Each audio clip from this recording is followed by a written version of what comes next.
SSLC ಪರೀಕ್ಷಾ ಪದ್ಧತಿ ಬದಲಾವಣೆಗೆ ಈಗ ರಾಜ್ಯಪಾಲರು ವಿರೋಧವನ್ನು ವ್ಯಕ್ತಪಡಿಸ್ತಾ ಇದ್ದಾರೆ. ಲೋಕಭವನದಿಂದ ಸಿದ್ದರಾಮಯ್ಯ ನೇತೃತ್ವದ ಸರ್ಕಾರಕ್ಕೆ ಪತ್ರವನ್ನು ಕೂಡ ಬರೆದಿದ್ದಾರೆ.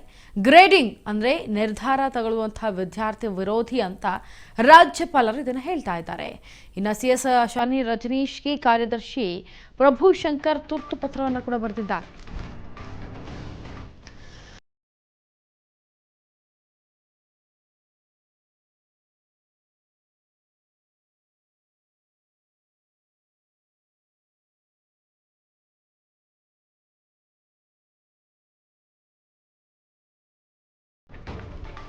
ನೋಡಿ, ಎಸ್ಎಸ್ಎಲ್ಸಿ ಪರೀಕ್ಷಾ ಪದ್ಧತಿ ಬದಲಾವಣೆಗೆ ಈಗ ರಾಜ್ಯಪಾಲರು ವಿರೋಧವನ್ನು ವ್ಯಕ್ತಪಡಿಸ್ತಾ ಇದ್ದಾರೆ.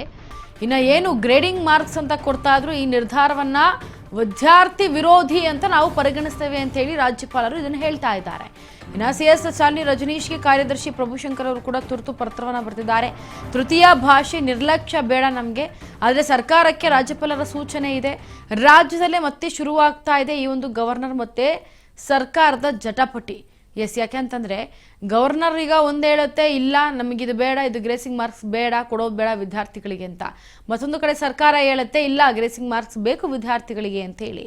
ಸೊ ಈಗ ಏನು ಈ ಎಸ್ಎಸ್ಎಲ್ಸಿ ಪರೀಕ್ಷಾ ಪದ್ಧತಿ ಇದೆ ಇದನ್ನು ಬದಲಾವಣೆ ಮಾಡಬೇಕು ಅಂತೇಳಿ ರಾಜ್ಯಪಾಲರು ಒಂದು ಕಡೆ ಈ ಎಸ್ಎಸ್ಎಲ್ಸಿ ಸಂಬಂಧಪಟ್ಟಂತೆ ಪರೀಕ್ಷೆ ಸಂಬಂಧಪಟ್ಟಂತೆ ವಿರೋಧವನ್ನು ವ್ಯಕ್ತಪಡಿಸ್ತಾ ಇದ್ದಾರೆ. ಮತ್ತೊಂದು ಕಡೆ ಸಿದ್ದರಾಮಯ್ಯ ನೇತೃತ್ವದಲ್ಲಿ ಸರ್ಕಾರಕ್ಕೆ ಪತ್ರವನ್ನು ಕೂಡ ಬರೆಯೋದಕ್ಕೆ ಮುಂದಾಗಿದ್ದಾರೆ. ಇದರ ಜೊತೆಗೆ ಏನು ಗ್ರೇಡಿಂಗ್ ಮಾರ್ಕ್ಸ್ ಅನ್ನು ಕೊಡ್ತಾ ಇದ್ರು ಅದನ್ನ ವಿದ್ಯಾರ್ಥಿಗಳ ವಿರೋಧ ಅಂತ ನಾವು ಹೇಳ್ತೇವೆ ಅಂತ ರಾಜ್ಯಪಾಲರು ಹೇಳ್ತಿದ್ದಾರೆ. ಇದರ ಬಗ್ಗೆ ಹೆಚ್ಚಿನ ಮಾಹಿತಿಯನ್ನು ಕೊಡೋದಕ್ಕೆ ನಮ್ಮ ಪ್ರತಿನಿಧಿ ಬಸವರಾಜ್ ಸಂಪರ್ಕಕ್ಕೆ. ಬಸವರಾಜ್, ಈಗ ಎಸ್ಎಸ್ಎಲ್ಸಿ ಪರೀಕ್ಷಾ ಪದ್ಧತಿ ಬದಲಾವಣೆಗೆ ರಾಜ್ಯಪಾಲರು ವಿರೋಧವನ್ನು ವ್ಯಕ್ತಪಡಿಸ್ತಾ ಇದ್ದಾರೆ. ಯಾವ ಕಾರಣಕ್ಕೆ ಅಂತ ನಮಗೆ ಇನ್ ಡೀಟೇಲ್ ಆಗಿ ಮಾಹಿತಿ ಕೊಡಿ.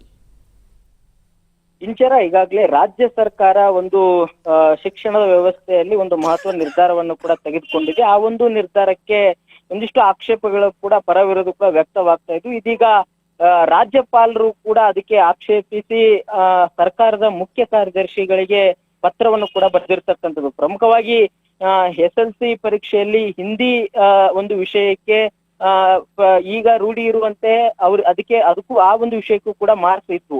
ಆದ್ರೆ ಈ ಬಾರಿ ಸರ್ಕಾರ ಆದೇಶ ಹೊರಡಿಸಿರ್ತಕ್ಕಂಥದ್ದು ಹಿಂದಿ ವಿಷಯಕ್ಕೆ ಯಾವುದೇ ರೀತಿ ಅಂಕಗಳನ್ನ ಕೊಡೋದಿಲ್ಲ, ಅದಕ್ಕೆ ಗ್ರೇಡ್ಗಳನ್ನ ಕೊಡ್ತೀವಿ ಅನ್ನುವಂಥದ್ದನ್ನು ಕೂಡ ಆದೇಶವನ್ನು ಕೂಡ ಶಿಕ್ಷಣ ಇಲಾಖೆಯ ಸಚಿವರಾಗಿರ್ತಕ್ಕಂಥ ಮಧು ಬಂಗಾರಪ್ಪನವರು ಕೂಡ ಮಾಡಿರ್ತಕ್ಕಂಥದ್ದು. ಹಾಗಾಗಿ ಇದು ಎಲ್ಲೋ ಒಂದ್ ಕಡೆ ವಿದ್ಯಾರ್ಥಿಗಳಿಗೆ ಒಂದ್ ಕಡೆ ಸಮಸ್ಯೆ ಆಗುತ್ತೆ ಅನ್ನುವಂಥದ್ದನ್ನ ರಾಜ್ಯಪಾಲರು ಒಂದು ಪತ್ರದಲ್ಲಿ ಕೂಡ ಉಲ್ಲೇಖ ಮಾಡಿರ್ತಕ್ಕಂಥದ್ದು. ಪರೀಕ್ಷೆಯಲ್ಲಿ ಗ್ರೇಡ್ ಅನ್ನು ನೀಡಿರ್ತಕ್ಕಂಥ ಒಂದು ನಿರ್ಧಾರಕ್ಕೆ ವಿರೋಧವನ್ನು ಕೂಡ ವ್ಯಕ್ತಪಡಿಸಿದ್ದಾರೆ. ಇದು ವಿದ್ಯಾರ್ಥಿಗಳ ಮೇಲೆ ಪರಿಣಾಮ ಬೀರಲಿದೆ, ಮತ್ತೆ ವಿದ್ಯಾರ್ಥಿಗಳ ಕಲಿಕೆ ಆಸಕ್ತಿ ಹಿನ್ನಡೆ ಆಗ್ತಿದೆ. ವಿದ್ಯಾರ್ಥಿಗಳ ಭವಿಷ್ಯದ ದೃಷ್ಟಿಯಿಂದ ಇದು ಅಲ್ಲ, ಈ ನಿರ್ಧಾರವನ್ನ ಮತ್ತೊಮ್ಮೆ ಮಾಡ್ಬೇಕು ಅನ್ನುವಂಥದ್ದನ್ನ ಈಗ ಸರ್ಕಾರಕ್ಕೆ ಲೋಕಭವನದಿಂದ ಪತ್ರವನ್ನು ಕೂಡ ಬರೆದಿರ್ತಕ್ಕಂಥದ್ದು. ಈ ಹಿಂದೆಯೂ ಕೂಡ ಅಂದ್ರೆ ರಾಜ್ಯ ಸರ್ಕಾರ ತೆಗೆದುಕೊಂಡಿರ್ತಕ್ಕಂಥ ಹಲವಾರು ನಿರ್ಧಾರಗಳಿಗೆ, ಕಾಯ್ದೆಗಳಿಗೂ ಕೂಡ ರಾಜ್ಯಪಾಲರಿಂದ ಹಲವು ಆಕ್ಷೇಪಣೆಗಳು ಕೂಡ ಬಂದಂತ ಸಂದರ್ಭದಲ್ಲಿ ಸಾಕಷ್ಟು ಲೋಕಭವನ ಮತ್ತೆ ರಾಜ್ಯ ಸರ್ಕಾರದ ನಡುವೆ ಕೂಡ ಒಂದಿಷ್ಟು ಸಮರ ಕೂಡ ನಡೆದಿತ್ತು.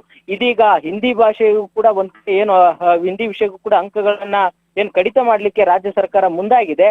ಇದಕ್ಕೂ ಕೂಡ ಈಗ ರಾಜ್ಯಪಾಲರು ಆಕ್ಷೇಪಿಸಿ ಅದಕ್ಕೆ ವಿವರಣೆ ಕೊಡಬೇಕು ಮತ್ತೆ ಮರು ಪರಿಶೀಲನೆ ಮಾಡಬೇಕು ಅನ್ನುವಂತ ನಿಟ್ಟಿನಲ್ಲಿ ಕೂಡ ರಾಜ್ಯಪಾಲರು ಸರ್ಕಾರದ ಮುಖ್ಯ ಕಾರ್ಯದರ್ಶಿಗಳಿಗೆ ಪತ್ರವನ್ನು ಕೂಡ ಈಗ ಬರೆದಿರ್ತಕ್ಕಂಥದ್ದು. Inchara. S Basavaraj, thank you so much ನಿಮ್ಮೆಲ್ಲ ಡೀಟೇಲ್ಸ್ಗಾಗಿ.